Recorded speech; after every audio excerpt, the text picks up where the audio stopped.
2 options you have when your bank starts charging you for a checking account. Listen to the full version on the official dinarreport.com website and become our supporter on Patreon. Most of us are used to our checking accounts being free to own and operate. We expect to pay fees only for specific transactions like late payments to credit cards or for overdrafts. These fees can add up, with charges piling on top of charges for a single transaction. Should new banking rules become the standard going forward, however, there would be an upper limit on how much banks can charge for certain fees. Specifically, the Consumer Financial Protection Bureau, CFPB, seeks to prevent banks from being able to charge more than $8 for late credit card payments and $3 for overdrafts, as explained by PaymentsDive.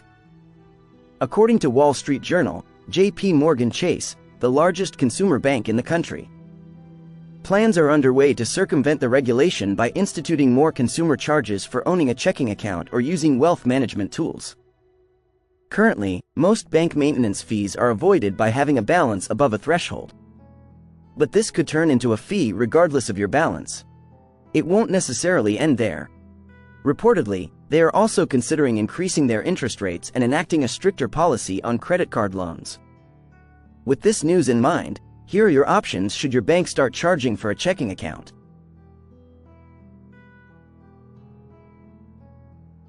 You may have luck getting in contact with your bank supervisors and requesting to switch your account to avoid such fees. Certain individuals, like senior citizens or students, are often able to have monthly service fees waived. Some banks will even offer various paid services for free, as explained by Forbes. There are checking accounts specifically designed for seniors that are unavailable to others. If you don't want to switch your account entirely, you may be able to qualify for a waiver within your existing account after passing the age threshold. Forbes also notes that the banks may introduce other fees in exchange for those waived. One possibility is overdraft fees, which, if the CFPB is successful and the bank remains user-friendly, would be minimal. Close your account and switch to a different bank. Perhaps the nuclear option, you could opt to switch to a different bank with a more consumer-friendly policy. Chase doesn't have a monopoly on the banking industry. It's feasible that another bank won't go the same route. The largest banks in the country after Chase are Bank of America, Wells Fargo, Citibank, US Bank and PNC, according to the Federal Reserve. Some banks and credit unions advertise zero monthly maintenance fees as a premier feature. They don't want to lose too much of their user base, incentivizing them to hold onto the policy.